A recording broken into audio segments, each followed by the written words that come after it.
રાજ્યમાં ગરમીના પ્રકોપની સાથે વરસાદની આગાહી કરવામાં આવી છે। ચાલુ અઠવાડિયામાં આગામી 3 દિવસ ભારે રહેવાના છે।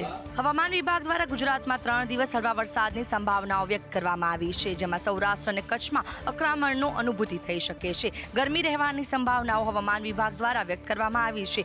ગુજરાતના ઉત્તર અને દક્ષિણ ગુજરાત તથા સૌરાષ્ટ્રના ભાગોમાં માવઠાની સંભાવનાઓ છે। હવામાન વિભાગ દ્વારા આગાહી મુજબ આગામી 3 દિવસ કચ્છમાં હીટવેવની આગાહી કરવામાં આવી છે। સૌરાષ્ટ્રના દરિયાકાંઠાના વિસ્તારોમાં બફારો અનુભવાશે। 13 થી 15 એપ્રિલે સામાન્ય વરસાદની આગાહી કરવામાં આવી છે। પ્રી મોન્સૂન એક્ટિવિટીના ભાગરૂપે 12 એપ્રિલે નવસારી, વલસાડ, સુરતમાં વરસાદ પડી શકે છે, તો દીવ, દમણ, દાદરા નગર હવેલીમાં પણ વરસાદની આગાહી છે। જ્યારે 13 એપ્રિલે બનાસકાંઠા, સાબરકાંઠા, કચ્છ, દાહોદ સહિતના ભાગોની અંદર વરસાદની આગાહી વ્યક્ત કરવામાં આવી છે। એક તરફ આંકડો ઉનાળો છે કે જે પોતાનો તેવર બતાવી રહ્યો છે, અને બીજી તરફ માવઠાની આગાહીએ ખેડૂતોને ચિંતામાં મૂક્યા છે। સમગ્ર દેશમાં વેસ્ટર્ન ડિસ્ટર્બન્સની અસર થઈ છે। 13 રાજ્યોમાં 7 દિવસ માટે વરસાદનું એલર્ટ જાહેર કરવામાં આવ્યું છે। ઉનાળાની ઋતુમાં ઘણા વિસ્તારોમાં વરસાદ અને કરા પડવાની શક્યતા છે। હવામાન વિભાગના જણાવ્યા અનુસાર અરુણાચલ પ્રદેશ, પશ્ચિમ બંગાળ, સિક્કિમ, આસામ, મેઘાલય, નાગાલેન્ડ, મણિપુર, મિઝોરમ, ત્રિપુરા, તેલંગાણા,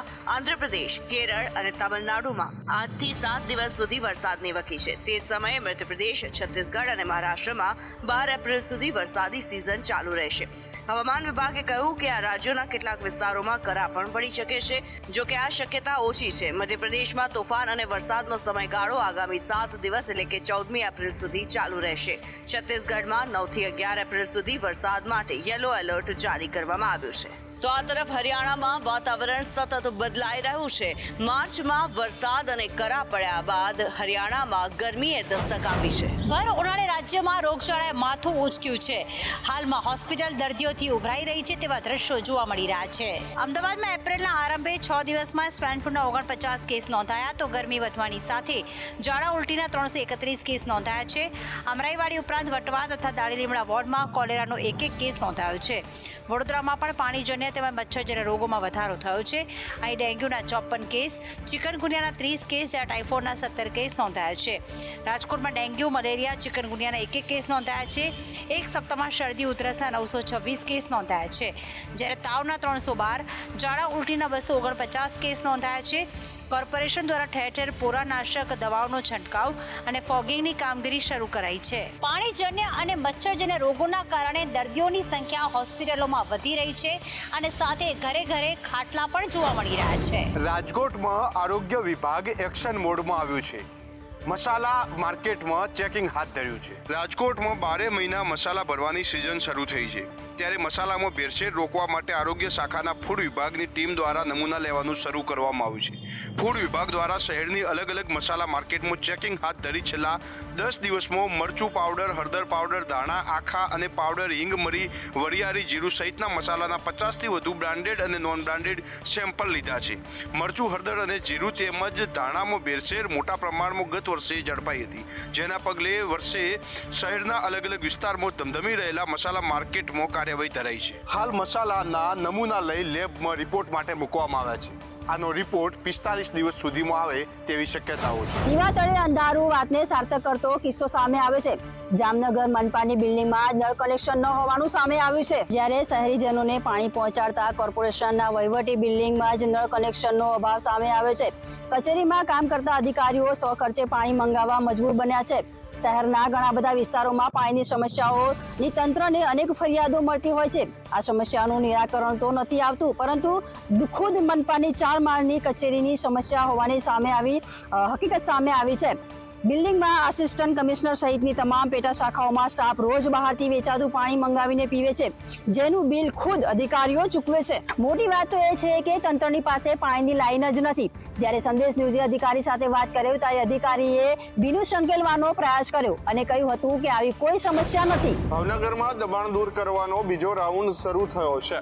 ગેરકાયદે બાંધકામનો સફાયો બોલાવાયો છે। લાંબા સમયથી અનેક વિસ્તારમાં ગેરકાયદે દબાણ હતા, તેને લઈ મનપાએ લાલાક કરી છે। હવે વડવા કાછિયાવાડ વિસ્તારમાં મનપાએ દબાણ દૂર કર્યા છે, તો જ્યારે મનપાએ એસ્ટેટ અધિકારી અને તેમની ટીમ દબાણ હટાવની કામગીરીમાં હતા, એ દરમિયાન સ્થાનિક મહિલાઓએ ઘેરી લઈ વિરોધ પણ કર્યો હતો। શહેરના શાક માર્કેટ અને અન્ય વિસ્તારોમાં ગેરકાયદેસર લારીઓ હાલ હટાવી લેવામાં આવ્યું છે.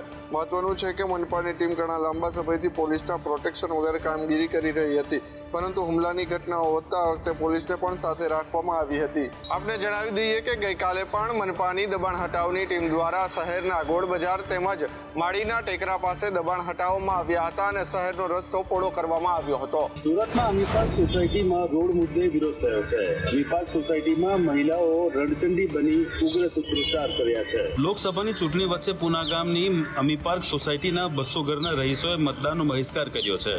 સ્થાનિકોનું કહેવું છે કે સ્થાનિક કોર્પોરેટર રૂપિયા ખાય અને રોડનો મેપ બદલી અમારી સોસાયટીમાંથી કાઢવામાં આવ્યો છે. અનેક વખત આ મામલે પાલિકામાં રજૂઆત કરવા છતાં પણ કોઈ નિરાકરણ આવ્યું નથી, જેથી સ્થાનિક મહિલાઓએ થાળીઓ વગાડી આ રોડનો વિરોધ કર્યો છે.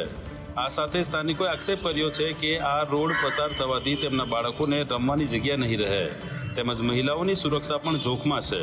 આમ સ્થાનિકોએ ત્યાંના કોર્પોરેટર સામે રોષ ઠાલવ્યો છે. આ સાથે સ્થાનિકોએ કહ્યું કે માંગ નહીં સ્વીકારાય તો આ સોસાયટીના 200 મકાનના લોકો ચૂંટણીમાં મતદાન નહીં કરે અને હજી ઉગ્ર આંદોલન કરશે. રાજકોટમાં ગંદકી કરનાર સામે બાજ નજર રાખવામાં આવી રહી છે. 1652 વ્યક્તિઓ સામે કાર્યવાહી કરવામાં આવી છે, જેમણે થૂકીને રાજકોટ શહેરને ગંદુ કર્યું હતું. રાજકોટ શહેરને સ્વચ્છ બનાવવા માટે મનપા દ્વારા વિવિધ કામગીરી કરવામાં આવી રહી છે, જેમાં જાહેર રસ્તા પર થૂકતા લોકોને અલગ અલગ સ્થળો પર ફિટ કરવામાં આવેલા 1000 કેમેરા દ્વારા ઝડપી લઈ ઈ ચલણ ઇસ્યુ કરવામાં આવે છે. હાલ કમાન્ડ એન્ડ કંટ્રોલ સેન્ટર ખાતેથી આ કામગીરી કરવામાં આવી રહી છે.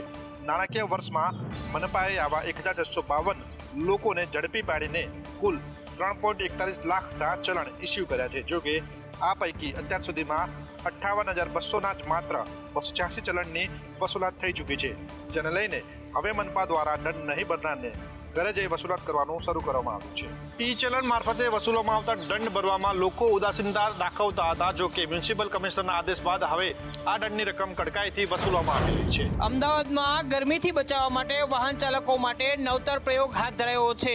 ટ્રાફિક સિગ્નલ ઉપર પાણીનો છંટકાવ કરતા સ્પ્રિંકલર લગાડવામાં આવ્યા છે. ઉનાળાની ગરમી હવે ધીમે ધીમે વધી રહી છે. આગામી દિવસોમાં અમદાવાદમાં ગરમીનું પ્રમાણ વધશે, જેથી અમદાવાદ મ્યુનિસિપલ કોર્પોરેશન દ્વારા ગરમીને લઈને હિટ એક્શન પ્લાન બનાવવામાં આવ્યો છે. બપોરના સમયે ટ્રાફિક સિગ્નલ ઉપર લોકો ઊભા રહેતા હોય છે, જેના કારણે તેઓને તડકો અને ગરમી વધુ લાગે છે, જેને લઈને મ્યુનિસિપલ કોર્પોરેશન દ્વારા નવતર પ્રયોગ હાથ ધરવામાં આવ્યો છે. ટ્રાફિક સિગ્નલ જંકશન પર લાગેલા સીસીટીવી કેમેરાની બાજુમાં પાણીના છંટકાવ કરતા સ્પ્રિંકલર લગાડવામાં આવ્યા છે. શહેરના કાંકરિયા વિસ્તારમાં આવેલા પુષ્પકુંજ 4 રસ્તા ઉપર સ્પ્રિંકલર લગાડવામાં આવ્યા છે. તો આપને જણાવી દઈએ કે આ સ્પ્રિંકલરના કારણે વાહન ચાલકોને ગરમીથી રાહત મળશે, તો આસપાસના વિસ્તારમાં પણ વાતાવરણ ઠંડુ રહેશે. ઉલ્લેખનીય છે કે આ સ્પ્રિંકલર પ્રાયોગિક ધોરણે લગાડવામાં આવ્યા છે. વલસાડમાંથી ડુપ્લિકેટ તેલની ફેક્ટરી ઝડપાઈ છે. બ્રાન્ડેડ કંપનીના સ્ટીકરો લગાવી તેલનું વેચાણ કરવામાં આવતું હતું. શહેરના શાકભાજી વિસ્તારમાંથી ડુપ્લિકેટ તેલની ફેક્ટરી મળી આવી છે. માર્કેટ વિસ્તારમાં આવેલી દુકાનમાં ઓછી ગુણવત્તાવાળા તેલને બ્રાન્ડેડ કરી વેચવામાં આવતું હતું. ત્યારે આ અંગે આરોગ્ય વિભાગને જાણ થતાં આ ફેક્ટરીમાં તપાસ કરવામાં આવી, જ્યાંથી તિરુપતિ તેલના સ્ટીકર, ઢાંકણ, તેલ ભરવાની ગરણી પણ મળી આવી છે. વળી અહીં અલગ અલગ દુકાનોમાં રેડ કરતા મોટા પ્રમાણમાં સસ્તું તેલ બ્રાન્ડેડ ડબ્બામાં મળી આવતા ચકચાર મચી હતી. ઓછી ગુણવત્તાવાળા તેલને બ્રાન્ડેડ કંપનીના તેલના ડબ્બામાં ભરી લોકોના સ્વાસ્થ્ય સાથે ચેડા કરવામાં આવતા હતા. હાલ પોલીસ અને તેલ કંપનીની ટીમ દ્વારા જથ્થાબંધ તેલના ડબ્બા કબજે કરી પોલીસ સ્ટેશન લવાયા છે. હાલ પોલીસે તેલ કંપનીની ફરિયાદને આધારે વધુ તપાસ હાથ ધરી છે, તો 3 થી 4 જેટલી દુકાનોમાં કાર્યવાહી કરાઈ છે. વીર નર્મદ દક્ષિણ ગુજરાત યુનિવર્સિટીના એક વિદ્યાર્થીનું કારસ્તાન સામે આવ્યું છે.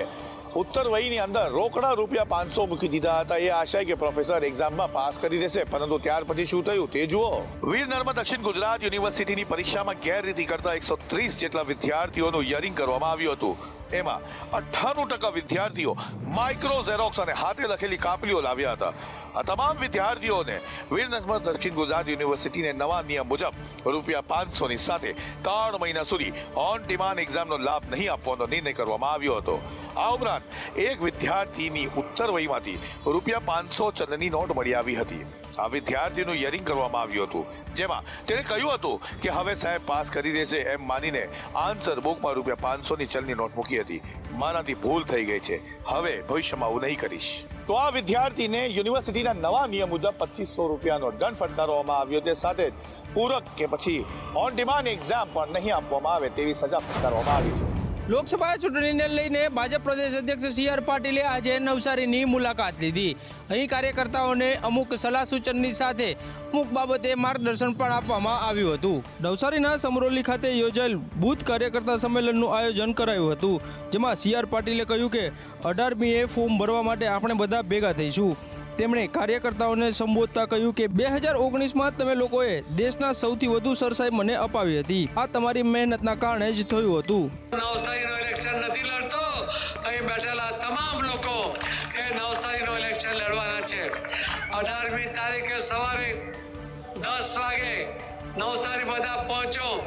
આપણે 12 વાગે ફોર્મ ભરવાનું છે, તો સમયસર ત્યાં પહોંચાય એના માટે હું આપ સૌને આમંત્રણ આપું છું. આ સાથે સી.આર. પાટીલે કહ્યું કે ગત વિધાનસભાની ચૂંટણીમાં થોડા મતો માટે આપણે 20 સીટ ગુમાવી હતી, જે પૈકી થોડી સીટ તો 500,000 મતે ગુમાવી હતી, અને હવે આપણે આ ભૂલ કરવી નથી. વાઘોડિયાના પૂર્વ ધારાસભ્ય મધુર શ્રીવાસ્તવ લડી લેવાના મૂડમાં છે અને હવે તેઓએ કોંગ્રેસમાંથી ચૂંટણી લડવાનું નિવેદન આપ્યું છે. વડોદરા લોકસભામાં શક્તિસિંહ ગોહિલની અધ્યક્ષતામાં કાર્યકર્તા સંવાદ યોજાયો હતો, જેમાં મધુર શ્રીવાસ્તવ પણ પહોંચ્યા હતા અને તેઓએ કોંગ્રેસ ટિકિટ આપશે તો ચૂંટણી લડીશ એવી આશા સેવી હતી. કે ભાજપનો છેડો ફાડ્યો છે, ફાડી દીધો છે, એમાં કોઈ નવાઈ નથી. એને વરસ થઈ ગયો છે, એ કોઈ ચિંતાનો વિષય નથી. મેં તો માંગણી કારની કરી લે છે, એમાં તો સવાલ જ ક્યાં આવે છે. આજે ચર્ચા એ છે, જો ટિકિટ આપે તો લડવાનું છે, ના આપે તોય લડવાનું છે, એમાં તો કોઈ નવાઈ નહીં.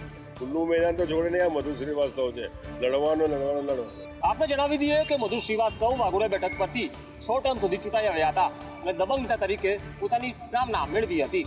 ત્યારે હવે તેઓએ પણ જીતનો આશાવાદ વ્યક્ત કર્યો છે. ભરૂચમાં ભાજપ, આપ અને AMIM બાદ હવે બાપ પણ મેદાનમાં છે. લોકસભા બેઠક પર હવે ચોપાક્યો જંગ નક્કી છે.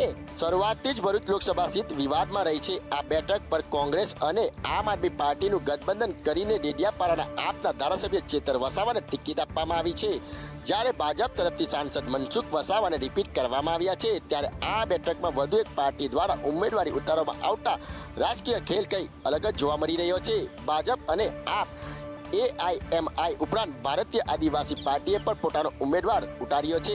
જી હા, ભારતીય આદિવાસી પાર્ટીમાંથી દિલીપ વસાવા ઉમેદવારી કરશે, તો ઓવેસી હજી કોઈ ઉમેદવાર જાહેર કર્યો નથી. છોટુ વસાવાના મોટા પુત્ર મહેશ વસાવાએ કેસરીઓ ધારણ કરતા છોટુ વસાવાની છાવણીમાં સોપો પડી ગયો છે અને ત્યારબાદ હવે છોટુ વસાવાએ વિડીયો વાયરલ કરી ઉમેદવારી જાહેર કરતા હલચલ વધી છે. લોકસભાની ચૂંટણીને લઈને કોંગ્રેસમાં તૈયારીઓ હવે તેજ હોય તેમ લાગી રહ્યું છે. આવતીકાલે કોંગ્રેસના પ્રભારી મુકુલ વાસનિક ગુજરાત આવી રહ્યા છે. ઉમેદવારો ગામડે ગામડે ફરીને લોકોને આકર્ષવા માટે મથામણ કરી રહ્યા છે, તો બીજી તરફ રાજકીય કાર્યકરોથી લઈને પ્રચાર અને મતદારોને આકર્ષવા પ્લાન પણ તૈયાર કરવામાં આવી રહ્યા છે. ત્યારે ગુજરાત કોંગ્રેસના પ્રભારી મુકુલ વાસનિક આવતીકાલે અમદાવાદ આવશે, જેઓ લોકસભા ચૂંટણી અનુસંધાને કાર્યકર્તાઓને માર્ગદર્શન આપશે. કોંગ્રેસની અગત્યની બેઠકની આગેવાની પણ કરશે. ચૂંટણીની રણનીતિને લઈને ચર્ચા કરવામાં આવશે. સાથોસાથ તેઓ લોકસભાની ચૂંટણી માટે તૈયાર થઈ રહેલા મીડિયા સેન્ટરનું નિરીક્ષણ પણ કરશે. અત્રે ઉલ્લેખનીય છે કે કોંગ્રેસમાં 4 બેઠકોને લઈને હજી દાવપેચ બાકી છે, ત્યારે 4 ઉમેદવારોના લઈને મહાનોમંથન થઈ રહ્યું છે. તે દરમિયાન આગામી દિવસમાં ઉમેદવારોની જાહેરાત થાય તેવી શક્યતાઓ જોવા મળી રહી છે. કાજલ હિન્દુસ્તાનીએ પાટીદાર દીકરીઓ પર કરેલી ટિપ્પણી મુદ્દે વિવાદ વધુ વકરી રહ્યો છે. પોલીસે કહ્યું કે જે 7 દીકરીઓની વાત થાય છે તે માત્ર અફવા છે. પાટીદાર સમાજ દ્વારા અગાઉ રેલી અને આવેદનપત્ર આપ્યા છતાં કાજલ હિન્દુસ્તાનીએ માફી માંગી ન હોવાથી પાટીદાર સમાજની મહાસભા યોજાઈ છે. તે મહાસભા પૂર્વે આજે ડીવાયએસપી દ્વારા પત્રકાર પરિષદ યોજી આ મામલે અનેક ખુલાસા કરવામાં આવ્યા હતા. જેમાં ડીવાયએસપીએ જણાવ્યું છે કે મોરબીની પાટીદાર સમાજની 7 દીકરીઓને વિધર્મીઓ બગાડી ગયાનો કોઈ બનાવ પોલીસના ધ્યાને આવ્યો નથી.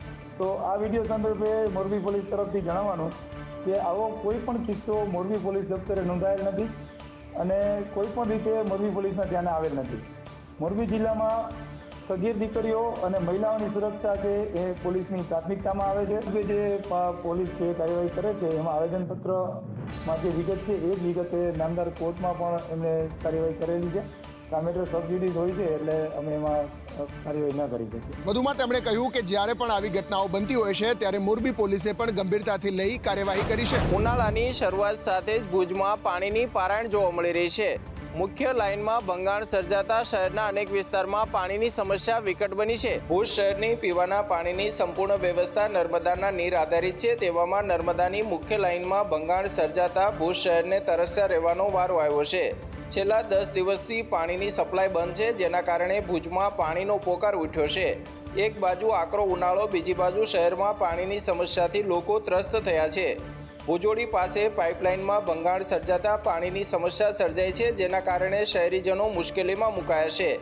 ભુજ નગરપાલિકાની ટીમ પાણીની સમસ્યા ઉકેલવામાં નિષ્ફળ સાબિત થઈ છે, કારણ કે 10 દિવસ છતાં પણ નર્મદાના પાણીના કોઈ ઠેકાણા નથી. આ મામલે કોંગ્રેસે પાલિકાને સુપરસીડ કરવામાં આવે તેવી માંગ કરી છે. બીજી બાજુ પાલિકાએ આવતીકાલથી રાબેતા મુજબ પાણી વિતરણ કરવામાં આવશે તેવો દાવો કર્યો છે. આજથી વિશ્વભરમાં ચૈત્રી નવરાત્રી અને વિક્રમ સંવત 2081નો પ્રારંભ થયો છે. ચૈત્રી નવરાત્રીને લઈને અંબાજી, બહુચરાજી અને ચોટીલા સહિતના મંદિરોમાં ભક્તોનું ઘોડાપૂર ઉમટ્યું છે. સતત 9 દિવસ માતાજીની આરાધના કરવાનો તહેવાર એટલે ચૈત્રી નવરાત્રી. દર વર્ષની જેમ આ વર્ષે પણ રાજ્ય સહિત દેશભરમાં નવરાત્રીની ઉજવણી થઈ રહી છે. જોકે છેલ્લા કેટલાક વર્ષોથી માતાજીની આરાધના કરનારા ભક્તોની સંખ્યામાં યંગસ્ટાર પણ વધુ માત્રામાં જોવા મળી રહ્યા છે. આજે નવરાત્રીના પહેલા જ શક્તિપીઠ અંબાજી મંદિરમાં ભક્તોની ભારે ભીડ જોવા મળી છે. સવારે મંગળા આરતીમાં મોટી સંખ્યામાં ભક્તો જોડાયા હતા. આ સાથે જ અહીં રોજ યજ્ઞ પણ કરવામાં આવી રહ્યો છે. આ સાથે માં મહાકાળીના દર્શને પણ મોડી રાત સુધી દર્શન કરવા માટે લોકોની ભીડ જામી હતી. અહીં આઠમના દિવસે નવચંડી યજ્ઞનું પણ આયોજન કરવામાં આવ્યું છે. તો વળી અમદાવાદના નગરદેવી ભદ્રકાળી મંદિરમાં ઘટ સ્થાપન સાથે ભક્તોનું કીડિયારું ઉભરાયું હતું.